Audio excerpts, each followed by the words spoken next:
Assalamualaikum warahmatullahi wabarakatuh.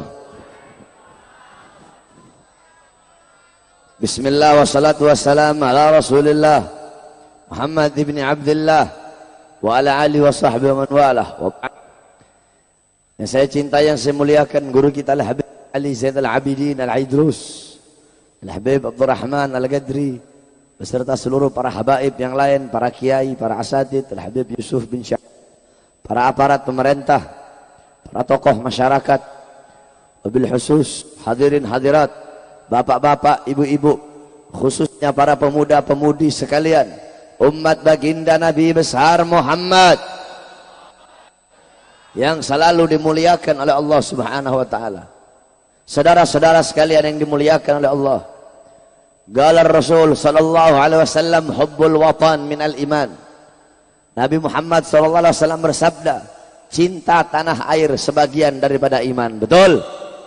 Berarti kalau ada orang yang menyia-nyiakan tanah airnya, kalau ada orang yang tidak mencintai tanah airnya, ada orang yang mengaku Indonesia tapi tidak mencintai Indonesianya, berarti bohong, berarti itu orang tidak punya iman kepada Allah Subhanahu wa taala. Saudara-saudara, kita duduk pada malam hari yang mulia ini dalam rangka menyambut 17 Agustus, yaitu kemerdekaan Negara Kesatuan Republik Indonesia.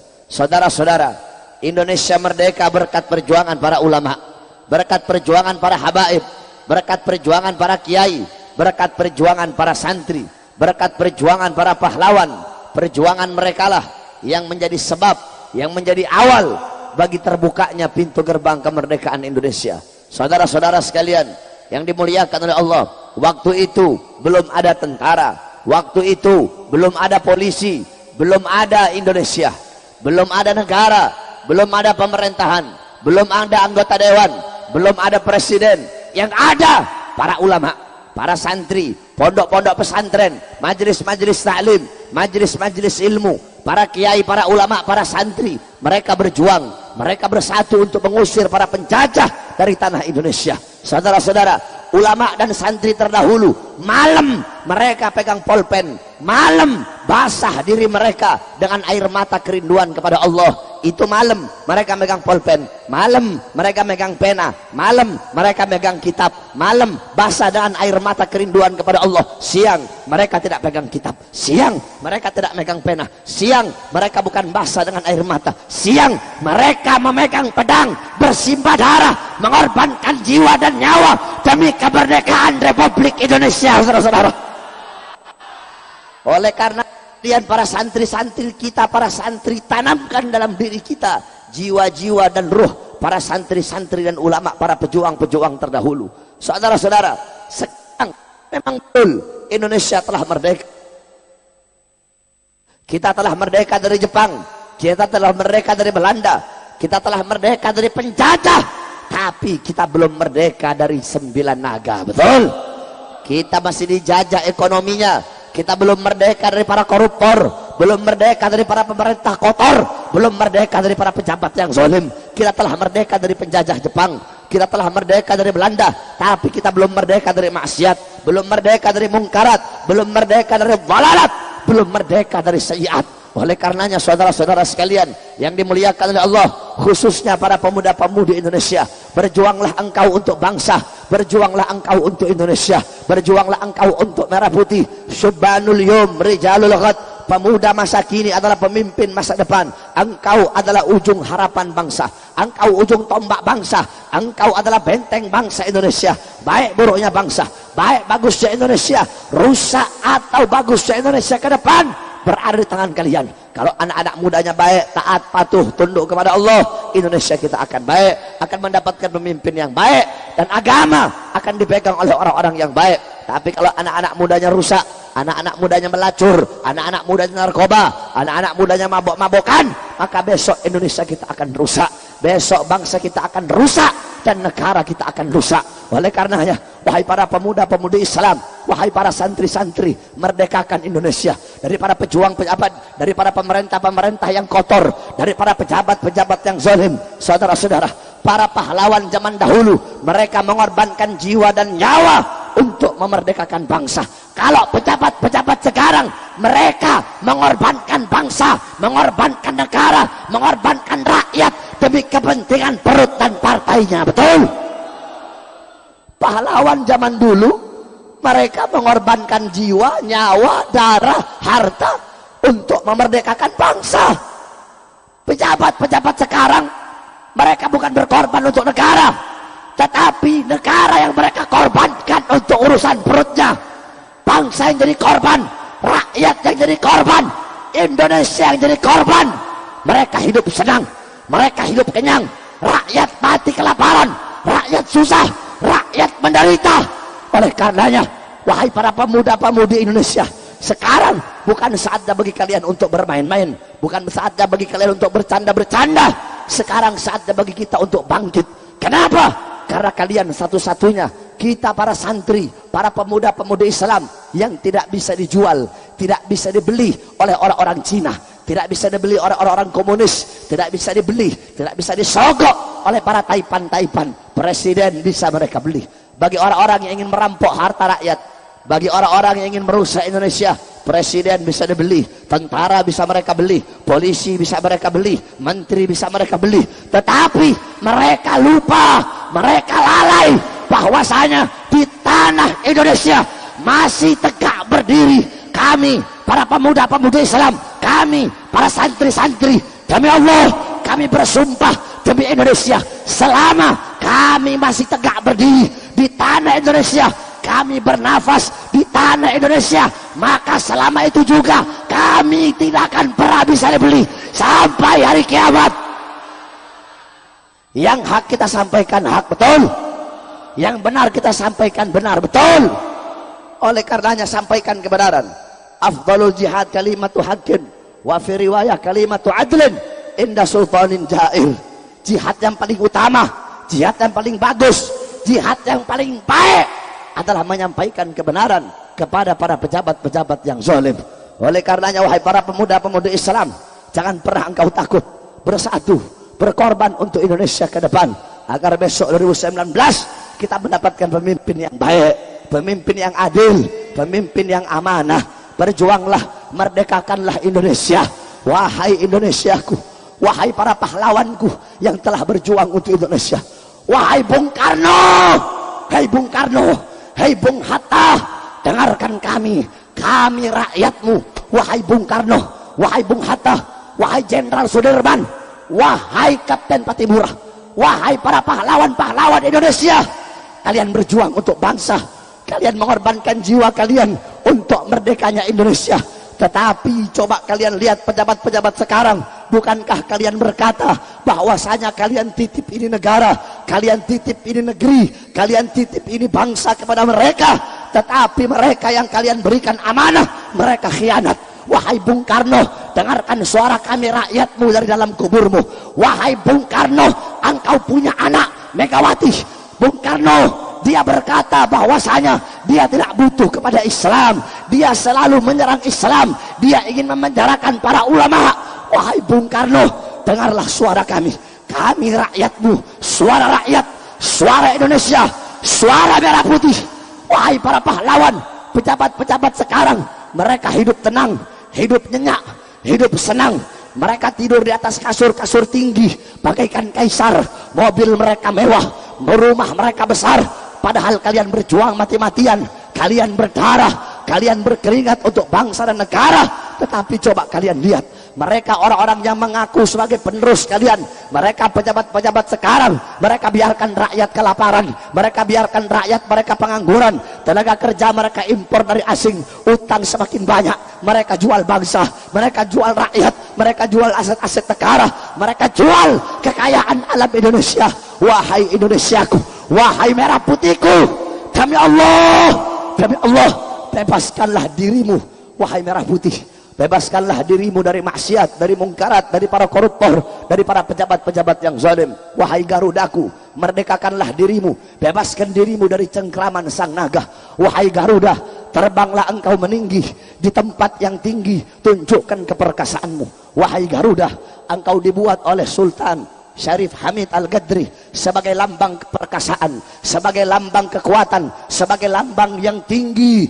Misalnya Indonesia lambang Garuda yang bikin Sultan Hamid Al-Ghadri sebagai bapak beliau adalah orang soleh, cucunya ulama. Kenapa dibikin lambang Garuda? Sebagai bukti akan ketinggian Indonesia, keperkasaan Indonesia, kekuatan Indonesia. Sekarang Garuda telah dibeli oleh siapa? Oleh sang naga. Garuda dicengkram oleh sang naga.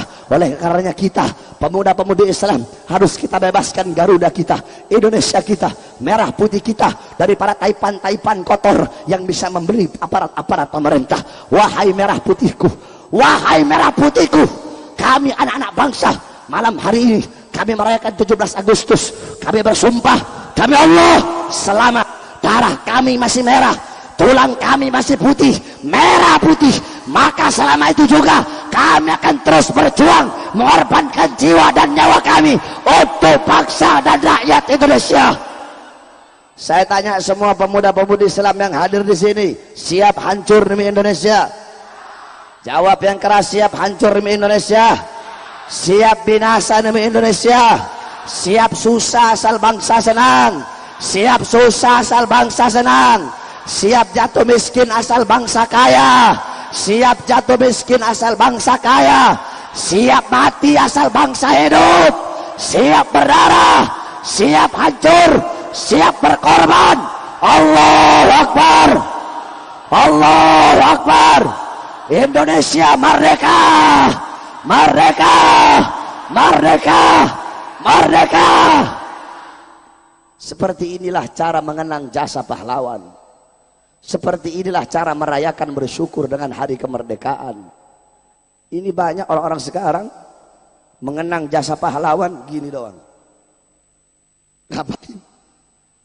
Baca Fatihah, tahlil, bacain Yasin, Al-Fatihah ila ruh Jenderal Sudirman, suril Fatihah. Begitu mengenang jasa pahlawan, bukan gini doang. Oleh karenanya saudara-saudara, ini Indonesia merdeka karena para ulama, betul? Bahkan sampai bendera merah putih. Kenapa sampai sekarang kalau 17 Agustus bendera merah putih dipajang di depan-depan rumah? Kenapa? Pertama kali itu adalah Al-Habib Ali bin Abdul Rahman Habsyi Kuitang. Habib Ali bilang sama muridnya, lihat Soekarno telah memproklamirkan kemerdekaan Indonesia. Coba lihat benderanya warna apa? Merah putih, beb. Maka Habib Ali Kuitang berkata, sebarkan kepada seluruh masyarakat Jakarta untuk mengibarkan bendera merah putih di depan rumahnya masing-masing. Guru Mansur Tambora, beliau kibarkan bendera merah putih. Beliau ulama sepuh zaman dulu, keberaniannya luar biasa. Waktu Jepang menjajah Indonesia, ketika itu saudara-saudara, banyak dari para ulama ustadz kiai yang disuruh nyembah matahari. Semuanya nurut, kalau enggak bakal dibunuh. Tetapi ada dua ulama disuruh nyembah matahari, tetap nggak mau nyembah. Sampai-sampai dua ulama ini ditaruh pedang samurai Jepang yang tajam di sini. Tetap mereka nggak mau menyembah matahari. Siapa? Dua orang itu, Habib Salim bin Ahmad bin Jindan dan Guru Mansur Tambora. Sampai-sampai dalam riwayat manakibnya Habib Salim, ininya kegores karena ditaruh samurai di sini. Ayo sembah matahari. Tetap mereka tidak mau menyembah matahari. Habib Ali Kuitang memerintahkan agar semua orang rakyat Jakarta khususnya dan umum untuk meletakkan, mengibarkan bendera merah putih. Habib Ali bin Husain Al-Attas, beliau orang susah, ulama yang zuhud, beliau kibarkan bendera merah putih. Cuma nggak punya bendera merah putih, beliau ambil sorbannya warna putih.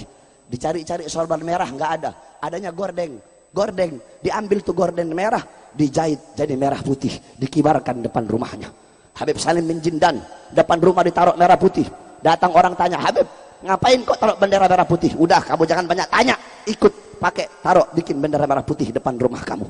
Begitu besar perjuangan mereka, begitu luar biasa pengorbanan mereka untuk bangsa dan rakyat Indonesia. Indonesia merdeka sebab mereka, sebab para ulama, sebab para santri.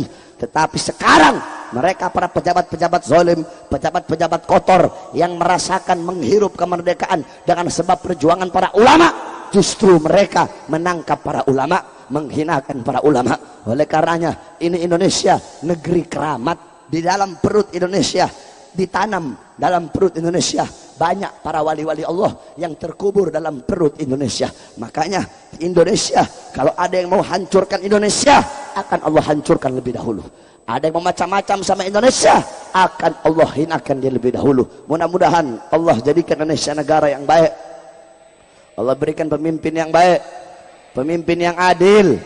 Amin amin rabbal alamin. Terakhir, sebelum saya tutup, sedikit ingin saya sampaikan. Kemarin ada seorang ustadz-ustadzan, saudara-saudara. Ustadz goblok, ustadz bodoh, ustadz tolol. Sekarang banyak ustadz instan namanya. Tahu? Ustadz Domi, ustadz Supermi, bukan ustadz duit, ustadz Supermi. Tahu Supermi? Mie instan, godok 5 menit jadi mateng. Nah, banyak yang begitu. Pondok sebulan dakwah. Banyak yang begitu. Akhirnya jadi sesat orang. Saudara-saudara, orang itu, orang belajar, salah satu syaratnya tulu zamanin, waktu yang panjang. Ya, jadi harus jangan jadi ustadz instan yang ngomong. Akhirnya kayak kemarin tuh. Wa wajadaka dhalam fahada. Allah menemukanmu dalam keadaan sesat. Jadi teh Muhammad itu sesat. Jadi kalau berarti kalau bikin maulid beb, besok pakai sound ini lagi beb, ganti soundnya beb. Besok kalau apa? Berarti kalau lagi bikin maulid, berarti itu lagi mengenang kesesatannya Muhammad. Saya tanya, kacau tidak? Kacau tidak? Jawab apa jangan? Jawab apa jangan? Jawab apa jangan? Kemarin saya udah buka 6 kitab tafsir. Kamu lihat aja di Instagram deh. Udah saya post tuh di Instagram saya. Said Bahar bin Smith. Tafsir pertama, tafsir kedua. Ada 6 tafsir yang menjelaskan tentang ayat wa wajadaka dhalam fahada. Sedikit saya jelaskan. Yang pertama, dalam kitab tafsir Harul Muhit yang dikarang oleh Al-Imam Abu Hayyan Al-Andalus. Beliau berkata, wa wajadaka gauluhu wa wajadaka dhalam fahada la yumkin hamalahu ala dhalal alladhi yugabilahu al-huda li'anna al-anbiya ma'sumun min dhalik. Beliau Al-Imam Abu Hayyan Al-Andalusi, beliau berkata, wa wajadaka dhalam fahada, Allah menemukanmu dalam keadaan tersesat. Ini ayat tidak boleh dimaknai bahwasanya Nabi Muhammad itu sesat, tersesat, tidak boleh. Yang dimana lawannya sesat itu adalah petunjuk. Li'annal anbiya, karena para nabi itu ma'sumun min dzalik, mereka orang-orang yang suci, orang-orang yang bersih daripada kesesatan. Wa wajadaka ai, kata beliau, wa wajadaka, dan Allah menemukanmu ai, maksudnya apa? Wajada rohtak, Allah menemukan sukumu, Allah menemukan bangsamu. Dhalan, maksudnya dhalan ai fahadahu bika, mereka yang tersesat itu sukumu, bangsamu yang tersesat, fahadahu bika, dan Allah memberikan petunjuk kepada sukumu bika, melalui engkau ya Muhammad. Begitu. Itu tafsir yang pertama. Tafsir yang kedua, dalam tafsir Madarikut Tanzil karangan Imam Abdul Barakat Al-Imam An-Nasafi, gauluhu wa wajadaka dhalam fahada la yajuz an yafhama, beliau bilang tidak boleh untuk memaknai ini ayat bidhalal, tidak boleh memaknai ini ayat dengan kesesatan, bahwasanya Nabi Muhammad itu sesat, yakni udulu an hakim, yakni Nabi Muhammad itu melenceng dari kebenaran, melenceng dari kebenaran, wa wuqu'i fi ghayyin, bahwasanya Nabi Muhammad itu terjatuh dalam kesesatan. La yajuz, tidak boleh memaknai ini ayat seperti itu, kata beliau. Tidak boleh memaknai ini ayat Nabi Muhammad itu melenceng dari kebenaran. Wa wuqu'i an ghayyin, Muhammad itu terjerumus, jatuh dalam kesesatan, tidak boleh. Kenapa? Li'annal anbiya ma'sumun qabla nubuwwati wa ba'da nubuwwati, karena para nabi, karena para rasul, mereka itu orang-orang yang suci sebelum masa kenabian dan sesudah kenabian. Wa hum ma'sumun min sifatil jahli wahum ma'sumun, dan mereka orang-orang yang suci daripada kebodohan, min sifatillah wa tauhidih, daripada bodoh akan sifat-sifat Allah dan bodoh akan tauhid kepada Allah. Jadi Nabi dan Rasul mereka akhir dalam keadaan beriman kepada Allah, yakni dalam tafsir Al-Imam Jamaluddin, nasya'u wulidu wa nasya'u alal iman wa tauhid. Mereka para nabi, para rasul, mereka itu dilahirkan, wa nasya'u, dan mereka itu tumbuh alal iman, atas keimanan, wa tauhid, dan tauhid, wa hum ma'sumun min ibadatil authan, dan mereka orang-orang yang bersih, orang-orang yang suci daripada penyembahan berhala, wa qaturati ahlul fiski wal isyan, dan mereka orang-orang yang suci, orang-orang yang bersih daripada orang-orang yang bergaul dengan orang-orang fasik dan orang-orang yang suka bermaksiat. Dalam tafsir yang lain dikatakan bahwasanya gauluhu wa wajadaka dhalan, Allah menemukanmu dalam keadaan tersesat. Al murad, yakni al murad laisa ittiba'ul batil, maknanya maksudnya dhalal di sini laisa al murad bidhalal ittiba'ul batil, bukanlah maksud sesat di sini Nabi itu mengikuti kebatilan, bukan. Li'anal anbiya ma'sumun minal isyraq, karena para nabi, para rasul mereka orang-orang yang suci daripada kesyirikan. Far rasul sallallahu alaihi wasallam, dan Nabi Muhammad sallallahu alaihi wasallam qabla nubuwwatihi, sebelum masa kenabiannya, mu'minan bi rabbih wa mu'taqidan bi tauhidih. Nabi Muhammad adalah orang yang telah beriman kepada Allah sebelum datang kenabian. Beliau telah beriman dan beliau adalah orang yang memegang kuat keyakinan tauhid kepada Allah Subhanahu wa taala. Dalam tafsir yang lain, qaul wa wajadaka dhallan, yakni wa wajadaka khamilan la tu'raf wa la tuzkar, yakni Allah menemukanmu wahai Muhammad dalam keadaan khamilan. Tahu khamilan? Khamilan itu orang yang enggak dikenal, orang yang tidak dikenal. Yakni Nabi Muhammad dulu gak ada yang kenal siapa Muhammad di zaman itu. Yakni wa wajadaka khamilan, Allah menemukanmu dalam keadaan engkau tidak dikenal. La tu'raf, kamu tidak diketahui, gak dikenal. Wala tuzkar, gak ada orang yang ingat kamu, gak ada orang yang nyebut nama kamu, tidak ada orang yang kenal kamu. Fahadahu, kemudian fahadahum, kemudian Allah memberikan hidayah kepada mereka, fa'arafuka, sehingga mereka mengenal kamu. Itu dalam tafsir yang lain. Dalam tafsir yang lain, Al-Imam Abdullah bin Abbas yakni wajadaka dhallan fahada, dhalaluhu fi sigharihi fi syi'abil Makkah faraddahu Allah ila jaddihi Abi Thalib. Maksudnya sesat di sini Nabi Muhammad di masa kecilnya beliau pernah tersesat fi syi'ab. Syi'ab itu jalan yang naik, itu syi'ab, jalan bukit, jalanan yang berbukit. Syi'ab namanya itu. Fi syi'abil Makkah, di jalan bukit Makkah. Nabi pernah hilang di situ. Nah, kemudian faraddahullahu, Allah Subhanahu wa taala mengembalikan beliau ila jaddi Abu Thalib, kepada kakeknya Abu Thalib. Wakila, ada juga yang berkata dhalaluhu min Halimah murdiathu. Beliau hilang dari pelukan Halimatus Sa'diyah, yakni ibu susuan beliau. Dan dalam tafsir, ini yang paling sahih, dalam tafsir Ma'alimut Tanzil Al-Imam Baghawi, kami para habaib dari semua tafsir yang paling kami berpegang teguh yaitu tafsir Ma'alimut Tanzil karangan Imam Baghawi. Gauluhu wa wajadaka dhallan fahada, maksudnya apa?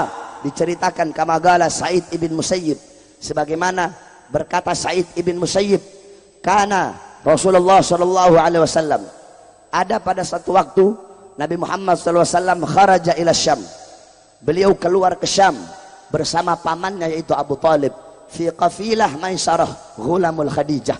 Beliau keluar ke Syam bersama pamannya dengan iring-iringan qafilah, iring-iringan rombongan bersama rombongan Maisarah. Nah, dzatal lailah zulama, pada suatu malam itu malam yang sangat gelap, fahuwa raqibun naqah, dan Nabi Muhammad ketika itu mengendarai onta betina, an-naqah, onta betina. Faja'a iblis, di satu malam yang gelap itu tiba-tiba datang iblis. Fa akhadha zimaman naqah, kemudian iblis mengambil zimam, tali kekang itu onta. Jadi tali kekang itu onta diambil sama iblis. Adalahu anit tariq, yakni iblis ingin menyesatkan Nabi dari jalan. Jadi Nabi lagi jalan, bersama kakeknya. Nah, tali kekang ini onta diambil sama iblis. Jadi ini onta mau dibelokin, mau disalah jalain, mau disesatin sama iblis. Faja'a Jibril, kemudian datang Jibril alaihissalam. Fanafakha Jibrilu iblisa, kemudian Jibril meniup iblis. Jadi iblis ditiup sama Jibril. Nafkhatan waqa'a minha ila apa? Waqa'a bihi ilal Habasyah, yang dimana dengan tiupan itu membuat iblis jatuh terlempar sampai ke negeri Habasyah. Faraddahu ilal kafilah, kemudian Jibril mengembalikan Nabi Muhammad kepada kafilah, kepada rombongan Maisarah. Ini maksud daripada ayat wa wajadaka dhallan fahdah. Jadi nggak mungkin Nabi itu sesat, nggak mungkin. Ini ustadz goblok. Makanya belajar tafsir, jangan asal-asalan. Ya, makanya mondok, jangan sok-sokan. Udah goblok nggak tahu lagi kalau dirinya goblok. Makanya dikatakan rajulun arba, laki-laki itu ada 4. Perhatikan, laki-laki itu ada 4, manusia itu ada 4. Pertama, rajulun yadri wa yadri annahu yadri. Yang pertama adalah seorang laki-laki yang tahu dan dia tahu kalau dirinya itu tahu. Jadi laki-laki pertama ini dia pinter, alim, pinter, dan dia tahu kalau dirinya itu pinter. Fadzaka alim, ini orang alim. Ini orang, ikuti yang pertama. Orang yang tahu dan dia tahu kalau dirinya tahu. Yang kedua, rajulun yadri wala yadri annahu yadri. Yang kedua, seorang laki-laki yang tahu tapi dia tidak tahu kalau dirinya itu tahu. Jadi dia ini alim, berilmu, tapi dia nggak sadar kalau dia itu berilmu. Fadzaka ghafil, ini orang lalai, orang yang lupa, lagi tidur, banguni dia. Kamu itu berilmu, dakwah. Nah, yang ketiga, rajulun la yadri wa yadri annahu la yadri. Laki-laki yang ketiga, laki-laki yang bodoh. Dia nggak tahu, tapi dia sadar, tahu kalau dirinya itu tidak tahu. Jadi bodoh, tapi sadar kalau dirinya bodoh. Fadzaka mustarsyidun, ini orang yang butuh petunjuk, maka kasih dia petunjuk. Nah, yang keempat ini nih, yang keempat siapa? Rajulun la yadri wa la yadri annahu la yadri. Orang bodoh, orang goblok, tolol, tapi dia nggak tahu kalau dirinya bodoh, nggak tahu kalau dirinya tolol, nggak tahu kalau dirinya goblok. Mungkin Ustadz kemarin itu masuknya yang keempat ini, saudara-saudara. Kalau kata santri, jahil murakkab, goblok yang tersusun. Dibilang batu bukan batu, bukan batu. Terus apa, Beb? Hajar, fauqal hajar, batu di atas batu. Nah itu. Ya, makanya dikatakan ahlakan nas rajulani. Yang bisa mencelakakan manusia itu ada 2 orang. Siapa? Nisfu tabibin wa nisfu alimin. Dokter yang setengah-setengah sama orang alim yang setengah-setengah. Kayak Bib Ali nih, alim setengah-setengah ini, sok-sok alim. Rajula ahlakan nas rajulani. Yang bisa mencelakai manusia 2 orang. Siapa? Pertama, nisfu tabibin, setengah-setengah dokter, setengah enggak. Kenapa bisa mencelakakan manusia? Takutnya salah kasih obat. Nanti orang sakit kepala dikasih pil KB sama dia. Orang sakit perut nanti dikasih obat sakit kepala. Terus salah diagnosa. Kenapa? Setengah-setengah ilmu kedokterannya. Ya, orang sakit jantung dibilang sakit lambung. Akhirnya banyak orang sekarang mati bukan gara-gara penyakit. Gara-gara apa?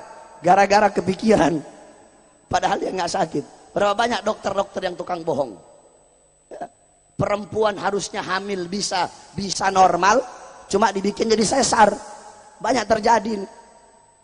Harusnya bisa normal. Kalau normal kan nggak dapat duit banyak mereka. Paling 1 juta. Kalau sesar bisa dapat 20 juta. Akhirnya apa? Bohong. Oh, ini bayinya kelilit tali pusar. Oh, ini bayinya nyungsang. Ini bayinya ketubannya ini begini-begini. Alah, banyak bohongnya itu. Ya, dokter yang setengah-setengah. Yang kedua, nisfu alimin. Yang bisa mencelakakan manusia orang alim yang setengah-setengah ilmunya. Kenapa? Dikhawatirkan bisa menyesatkan orang. Kayak kemarin tuh. Wa wajadaka dhalam fahada. Ya, Allah menemukanmu dalam keadaan tersesat, kemudian Allah berikan petunjuk. Nah, dia bilang apa? Oh, dulu Muhammad itu sesat. Nah, ya, nisfu alimin. Ya. Kalau kata saya bukan nisfu alimin, jahil. Tidak ada alim-alimnya itu orang kayak begitu itu. Oleh karena mudah-mudahan Allah berikan hidayah. Allah beri petunjuk. Dan saya wasiatkan, saya bukan ulama, bukan. Saya santri. Sampai sekarang tetap santri. Ya. Nah, para ulama, para habaib, para kiai, jangan pernah malu untuk berkata wallahu a'lam. Jangan pernah malu untuk berkata aku tidak tahu. Idza suila amma lam ta'lam, kalau engkau ditanya satu pertanyaan kemudian engkau tidak tahu, kamu nggak tahu jawabannya, jawab la adri, saya nggak tahu. Atau jawab wallahu a'lam, Allah yang maha tahu. Daripada kamu jawab asal-asalan, gengsi. Kalau nggak jawab gengsi, jangan gengsi. Imam Nawawi udah bilang, kalau ada orang alim yang berkata wallahu a'lam, idza suila amma lam ya'lam, ada orang alim dia berkata Allah yang maha tahu, atau berkata aku tidak tahu, ketika ditanya satu masalah dia tidak tahu kemudian dia jawab aku tidak tahu, itu tidak akan menjatuhkan derajatnya. Bal hadza dalilun, tapi itu adalah dalil, itu adalah bukti yang menunjukkan atas ketinggian ma'rifatnya. Imam Malik pernah ditanya 95 pertanyaan, apa 90 pertanyaan kalau nggak salah. Ditanya 90 pertanyaan, dia cuma jawab 5. Sisanya beliau jawab apa? Wallahu a'lam. Imam Haramain kurang alim apa? Imam Haramain Al-Juwaini. Tapi pernah ketika ditanya satu pertanyaan, beliau jawab wallahu a'lam. Jadi jangan pernah malu, mentang-mentang udah terkenal di sosmed, semua dijawab. Yang kayak kemarin tuh, wajadaka dhalam fahada. Ustadz apa sih namanya itu? Saya nggak tahu saya. Ustadz-ustadz yang goblok-goblok, ustadz-ustadz yang suka nggak punya adab sama Nabi itu saya nggak kenal ustadz-ustadz kayak begitu. Saya kenalnya itu ustadz-ustadz yang akhlaknya bahasa Allah. Udah gitu manggil Rasulullah Muhammad lagi. Hah? Setan, goblok, bodoh, iblis, jahanam. Manggil Rasulullah Muhammad, kurang ajar. Mudah-mudahan Allah kasih petunjuk. Amin, amin. Orang kayak begitu nggak bisa diajak debat. Kenapa? Goblok. Kamu ngapain debat sama orang goblok? Terus diajak apa? Ajak berantem, saudara-saudara.